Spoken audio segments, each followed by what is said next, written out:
Gojo Satoru is undoubtedly a force of nature in the world of Jujutsu Kaisen. He, along with Sukuna, are at a whole different level compared to everyone else. This created the question, is Gojo Satoru among the strongest anime characters in existence?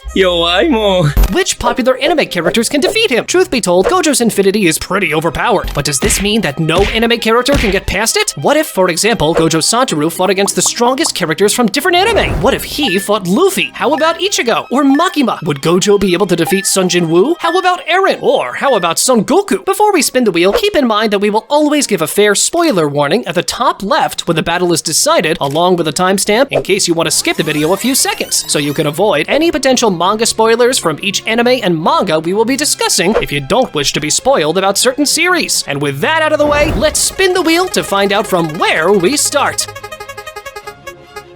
The first opponent of Gojo Satoru is Midoriya Izuku, also known as Deku. For this battle, we will only count the strongest forms of Deku and not any prior points where Deku is weak. After all, Deku will need everything he has in order to stand a chance against Gojo. But in reality, does Deku stand any chance of defeating Gojo? Let's find out! You see, even before inheriting any quirks, Izuku's greatest asset was his vast knowledge of fundamental hero skills and tactics. Izuku studied pro heroes for years and is able to apply that knowledge during crisis situations in a practical manner. Izuku possesses great speed and reflexes with and without full cowl. He can react in time to defend from Shoto's ice, which has been shown to occur in the literal blink of an eye, and can keep up with Bakugo's movements in their first fight. And that was literally a form that would not even be able to stand in front of current Deku. You see, the current Deku is said to be stronger than even Prime All Might. Deku has 7 different quirks, all of which incredibly strong. The first quirk is the ability to call people watching this video to subscribe to the channel. Does his quirk work on you? Sure, why not, right? But seriously now, the first quirk that Deku has is the obvious one everyone knows. One for All, a power type quirk that allows Deku to create even airwave attacks by simply snapping his fingers. When Deku wants to, this move can be greatly enhanced by throwing punches or kicks rather than just snapping his fingers. His second quirk is Gear Shift, which essentially allows him to control the speed of various objects through different gears. His third quirk is Fa Jin, which basically involves the user doing the same motion over and over again to accumulate kinetic energy. The user then has the option to release all of that energy either in short bursts or all at once. The fourth quirk is Danger Sense, which, as the name suggests, allows the user to sense any dangerous situation via a stabbing sensation to the user's head. It lets Deku quickly react to anybody with malicious intent towards him. The fifth quirk is Black Whip. Basically, it allows Deku to use several black whip-like tendrils to grab anything. The ability to capture people or use Black Whip for mobility makes it incredibly versatile. It's worth mentioning that the angrier the user is, the more potent their Black Whip's effect is. The sixth quirk is Smokescreen, which is a rather simple power that allows the user to create a lot of smoke, often for the sake of obscuring their enemy's vision. The seventh and final quirk is Float. This ability essentially allows the user to levitate in the air. It's simplistic, but also valuable for any combat where the user needs to be in the air for a long period of time. But do any of these quirks allow Deku to defeat Gojo? Not even close, as none of these abilities can bypass Gojo's infinity. Sooner or later, Gojo would be able to take this round. That was only the first round. Besides Deku, we have characters like Gon, Luffy, Mikey, Ichigo, Sunjin Wu, Makima, Goku, Yagami Light, Tangero, Dio Brando, Naruto, Yujiro Hanma, Asta, and even Eren Yeager. Before we continue, just keep in mind that different abilities work with a different efficiency against Gojo, meaning that certain characters that can hold their own against Gojo does not necessarily mean that these characters are stronger than those who can't. It all comes down to which abilities work best against Gojo. Spinning the wheel again.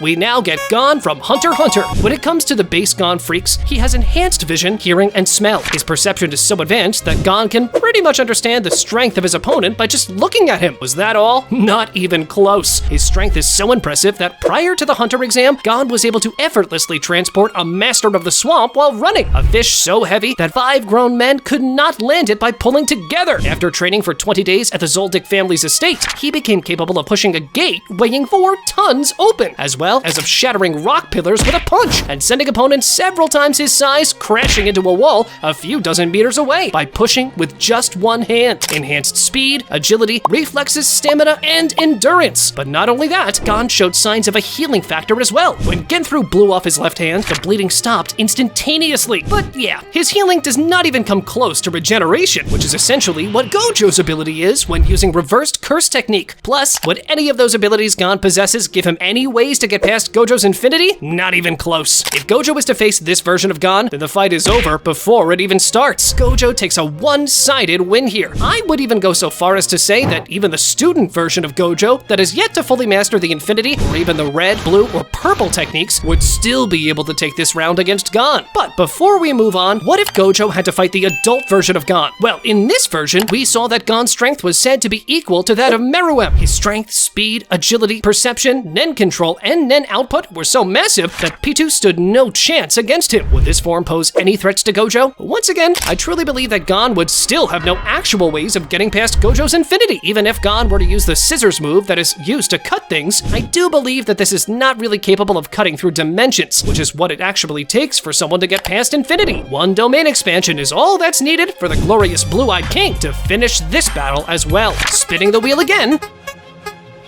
We now have Monkey D. Luffy from One Piece. Contrary to what his size would suggest, and even without his Devil Fruit powers or Haki, Luffy has strength, speed, agility, durability, endurance, and vitality that are the stuff of legends. Luffy has shown the ability to take massive amounts of physical blows, but still remain conscious and able to fight. Not only that, but Luffy possesses immense endurance stemming from his great durability and willpower. Despite being stupid, Luffy uses his tactical intellect exceptionally well when it comes to ways of using his Devil Fruit powers. Second, third, and even fourth gear are exceptionally strong and grant enhanced abilities for Luffy. When combined with Haki, Luffy becomes even stronger. But his most significant power-up is obviously fifth gear, where Luffy awakens his Devil Fruit. In this state, Luffy is literally an incarnation of the sun god Nika. He can do all kinds of crazy stuff, ranging from turning the very ground into rubber, to grabbing lightning, to throwing insanely huge punches, all the way to having all of his abilities skyrocketing in power. However, an important thing that we must consider is that even if Luffy's arsenal is quite impressive and versatile, none of his abilities seem to be able to penetrate Gojo's infinity. Plus, it's not like Luffy is so much faster than Gojo to the point that none of Gojo's attacks would be able to land. After all, some of Gojo's attacks that interfere on the subatomic level would definitely cause serious harm to Luffy, if not instantly kill him when and if they land on Luffy. I mean, just ask Toji that was turned into the Apple logo. Only one attack of Gojo landing on Luffy equals Gojo's victory. Thus, Gojo takes another rather comfortable win for this round, as even if Gojo cannot end this round on the spot, he would most likely win, not even receiving any major injuries during this fight. No. Spinning the wheel again.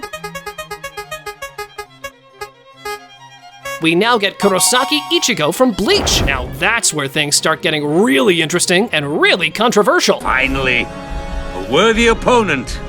Our battle will be legendary! A lot of debate can be said about this battle, but after giving it much thought and doing a lot of research, this is how I believe the fight would look. You see, the Bleach universe is undoubtedly stronger than the Jujutsu Kaisen universe. From tremendous speed to insane abilities, to every character casually floating in midair, all the way to Bankai attacks that are literally able to shake the entire world. I mean, there was even that one moment where Ichigo's Bankai against Ginjo literally broke an entire dimension, just from the fact of Ichigo releasing his Bankai. Ichigo excels in hand-to-hand combat. He is arguably physically stronger than Gojo, for sure way faster than Gojo, and when receiving help from his inner hollow, his regeneration is on par with that of Vasto Lord. So even in the regeneration part, Ichigo does not fall behind Gojo. Plus, the fact that Ichigo can utilize powers from all Soul Reapers, Hollow, and Quincy makes for an exceptionally overpowered combination. Immeasurable spiritual power, Shunpo expert, Master Swordsman all make for a combination that would mean Gojo will surely face many difficulties finding an opening against Ichigo. Add Bankai into the equation, and I truly believe that Ichigo becomes so much faster than Gojo that no attack of Gojo's, including domain expansion, would be able to harm Ichigo. After all, due to this difference in speed, Ichigo can always remain outside the space where Gojo's domain can have an impact. So far, it's obvious that Gojo cannot harm Ichigo. But how about the other way around? Can Ichigo get past Gojo's infinity? Well, as we already analyzed, Ichigo could literally destroy an entire dimension by just releasing his Bankai. No attacks or any intentional releases of energy, just pure release of his Bankai. So yeah, Ichigo would probably be able to get past Gojo's infinity with his Zanpakuto attacks. And because of that, we have Gojo's first defeat for today's video. But spinning the wheel again.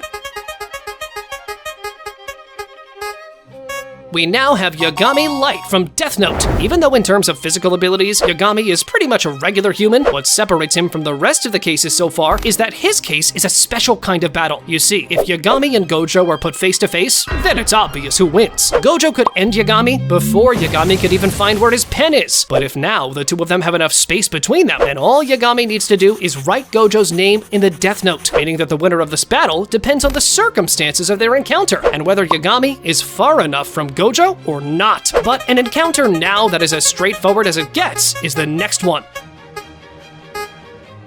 That's because the next character in line is Mikey from Tokyo Revengers.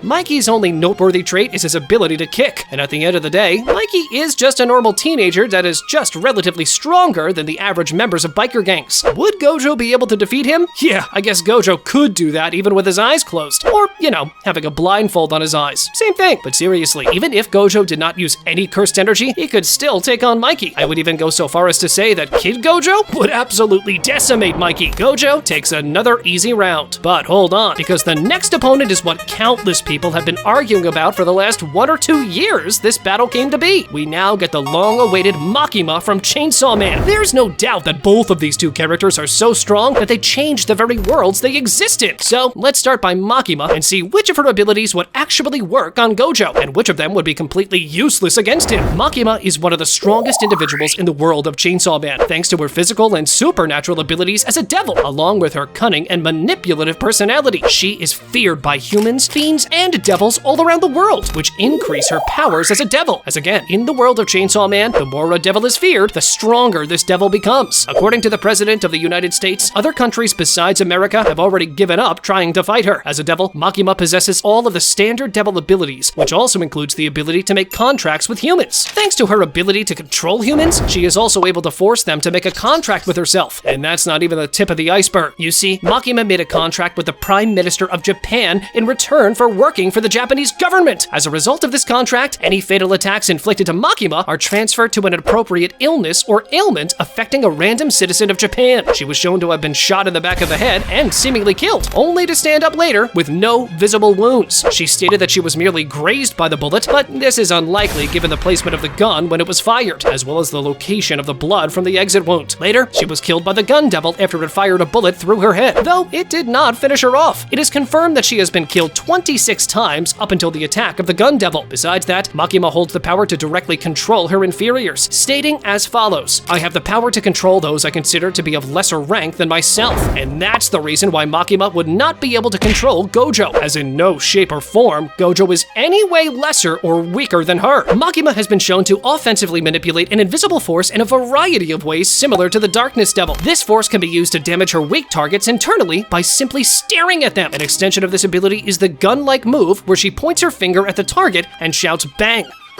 Now, this ability is not clear whether it could actually bypass the infinity barrier of Gojo or not, but I do believe that even if it can, Gojo's reversed curse technique would be more than capable of healing Gojo back to full health. After all, during Gojo's battle with Sukuna, we saw him regenerating his arm in an instant with no problems whatsoever. But even with all these in mind, there is still the possibility that Makima would have brought with her more powerful devil hunters to fight with her, as again, she controls many of them due to her nature as the control devil. It's obvious that Makima is no easy target.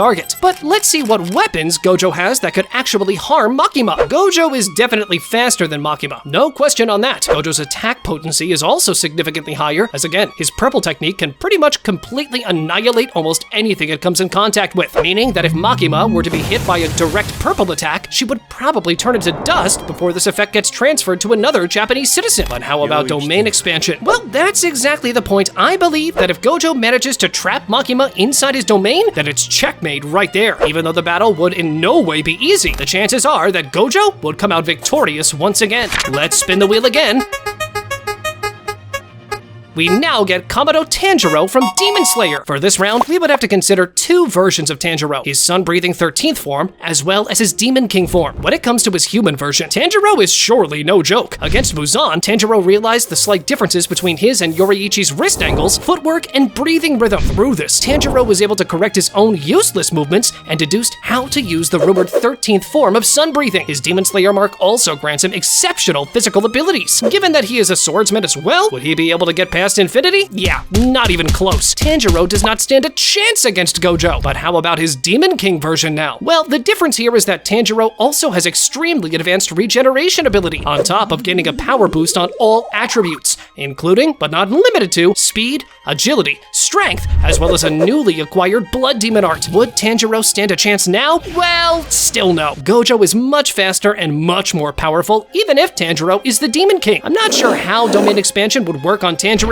given his instant regeneration on any damage caused to his body, but when it comes to his Hollow Purple, Gojo would probably be able to completely annihilate Tangero and not give him any chance to regenerate. Gojo takes this round as well. But let's spin the wheel again. And this time, we get Dio Brando from JoJo's Bizarre Adventure. Dio's stand, the world, is a close-ranged stand with comparable, if not superior strength and speed than even Jotaro Kujo's Star Platinum. And that should really tell you just how strong his stand really is. About a year after getting his stand, Dio discovered its signature ability of stopping time. At first, he could only do this for a very short amount of time, but by the end of Part 3, he is able to stop time for a maximum of 9 seconds. When stopping time, Dio gives the impression that he is teleporting or otherwise moving at impossible speeds. The ability is best known for Dio's activation and cancellation phrases, the world, time stop, and time resume. But what do all these mean when faced against Gojo Satoru? Would this ability prove efficient against Gojo's Infinity or not? Well, in essence, the way Gojo's Infinity works is as following. The closer someone is to Gojo, the slower his movements become. However, once time stops, this practically does not apply. I mean, think about it. Gojo's ability interferes with the space in a subatomic level. It requires the constant flow of cursed energy. Would the Infinity Barrier still exist when Dio stops time? Well, I'm not sure about that, but I do tend to believe that it would not stay active once time has stopped. But what is sure is the fact that 1 split second is all Dio needs where the Infinity is not active. This may be when Gojo decides to use domain expansion or when he's focused on an offensive move. The very split second Gojo's Infinity is turned off, then Dio is able to stop time and finish Gojo unbothered. Although not easy, and this battle could go either way, we believe that Dio has better chances of winning this. Let's go ahead and spin the wheel again.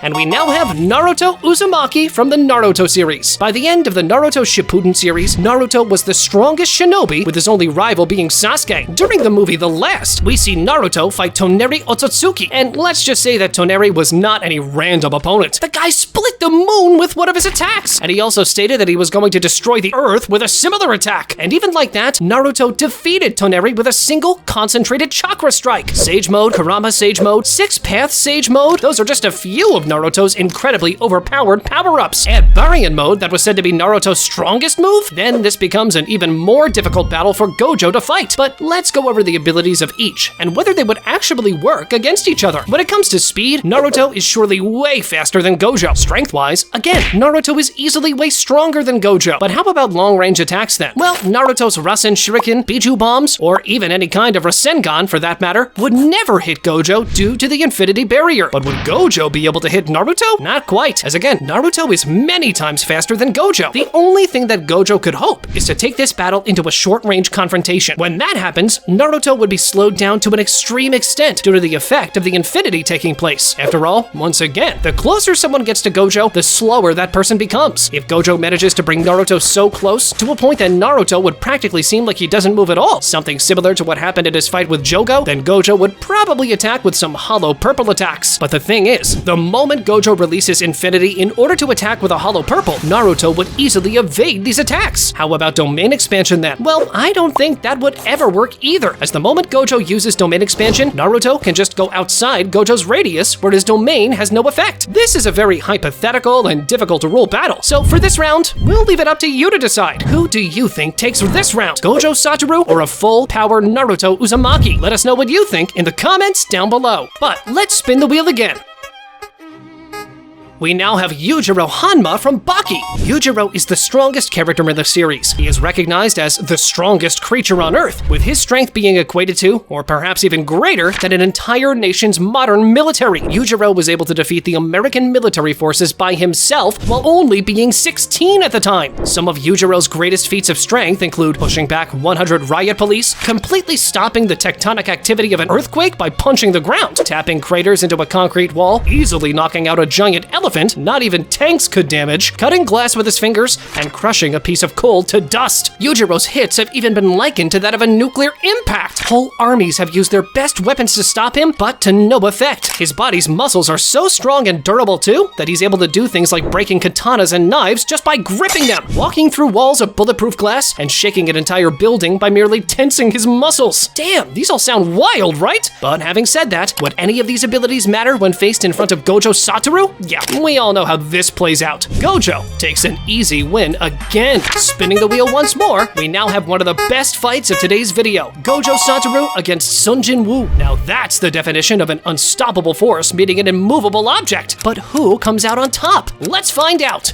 You see, by the end of the series, Sunjin Wu is the definition of a character so strong that he can literally be described as broken. As the second Shadow Monarch, Jin Woo possesses tremendous physical strength. Even before obtaining his true power, he was strong enough to punch a large hole through the statue of God's face and beat Thomas Andre, one of the 5 national-level hunters, to the brink of death while still holding back. Upon being revived by Ashbourne and receiving the full extent of the former's power, Jin Woo's strength was buffed to the point that he was able to effortlessly repel the Frost Monarch's attacks with one hand, kill the Beast Monarch in 4 hits, and fight on even footing with Antares, the most powerful of the 9 monarchs. Not only that, but Jin Woo is incredibly resilient to physical damage. He was virtually unharmed when the Ant King punched him in the face, only sustaining a small cut on his lip, and was able to keep fighting back at full strength even after suffering severe wounds in his battle with the Architect. How about speed though? Well, Jin Woo is incredibly fast and can move at speed so great that most opponents are unable to even track his movements. He was agile enough to keep up with the Frost Monarch's attacks during their confrontation, and upon obtaining his true power, he was able to strike at the Beast Monarch with such speed that the latter didn't even realize that he'd been attacked until one of his legs went flying off. Even though we believe that Gojo would never be able to land a hit or an attack on Sunjin Wu, even if we assume that Gojo somehow manages this feat, what then? Hear this. By using status recovery, Sunjin Wu can fully heal himself even when being close to death. Was that all? Not even close. By concentrating his powers around himself, Jin Woo can generate a jet black armor onto his body. He is also able to camouflage with his surroundings and hide all traces of presence, essentially turning himself both physically and magically invisible. His skill Bloodlust is able to intimidate a target into submission. Mutilation rips a target to shreds with his daggers. Dagger Rush creates barrages of attacks with his daggers from all directions. Believe me, what we just mentioned was only the tip of the iceberg. With Ruler's Authority, Jin Woo is able to move and control objects or people via telekinesis. With Dragon's Fear, Jin Woo is able to release a mana-infused shout from his soul that drives anyone weaker than him into a state of intense despair and panic. With Shadow Exchange, he is able to use shadows as portals to travel vast distances in an instant. And finally, what actually makes him the Shadow Monarch? Shadow Extraction, which allows him to extract shadows from the corpses of his enemies and add them to his army, creating an insanely overpowered army of insane beasts with all kinds of fearsome abilities. Someone might argue, well, none of these abilities can penetrate Gojo's infinity, right? Well, I wouldn't be so sure, because with Ruler's Authority, Sunjin Wu could just force Gojo on the ground, and thus make him turn off his infinity. In reality, Sunjin Wu has numerous abilities that do not require him touching or coming close to Gojo in order to fight him. Even if Gojo is to use Domain Expansion, Sunjin Wu can just use Shadow Exchange and basically teleport outside of Gojo's domain. I believe that Gojo loses this round. Let's spin the wheel again, and we now have Asta from Black Clover. Asta's main weapon is his anti-magic, which Asta uses to nullify magic of other users. Even though Asta has enhanced strength, speed, endurance, durability, ki control, and even ability to unite with Liba in a state called Devil Union, none of what we mentioned means something significant when you're put up against an opponent you cannot even come close to. Gojo takes this round without much difficulty. Let's spin the wheel again, and next we have the long-awaited battle of Gojo Satoru against Son Goku from the Dragon Ball series. Gojo is pretty strong, but can he beat Goku though? Goku is the second strongest mortal in Universe 7, surpassed only by fellow Saiyan Broly. He is one of the most powerful characters in the Dragon Ball franchise. Goku can hold his own, if not take on seemingly any opponent. He has a set of incredibly broken abilities, including, but not limited to, instant transmission, incredibly strong Kamehameha attacks, exceptional speed, power, agility, and endurance. Add Ultra Instinct into the equation, and yeah, Goku can pretty much destroy the very earth that Gojo stands on. And I do believe that no matter if Goku's attack bypassed Gojo's infinity or not, this'll no longer matter, right? If there's no earth anymore, then Gojo is surely dead. This battle goes to Son Goku. So in the end, no, he ain't beaten Goku. And for the last battle of today's video, we have Eren Yeager from Attack on Titan. For this round, we will count Eren's founding Titan form during the rumbling. An important thing we must emphasize on is the fact that Gojo can fly. And yeah, the number of Titans then becomes meaningless if they can't even reach Gojo. Gojo Satoru can simply fly all the way to where Eren is located and completely destroy Eren no matter where he hides within the Founding Titan. Gojo Satoru takes an easy win against Eren Yeager. But since you enjoy anime battle debates, check out this video where we present what would have happened if Toji Zenin fought against every cursed spirit we saw so far in the Jujutsu Kaisen anime. Go on, click it!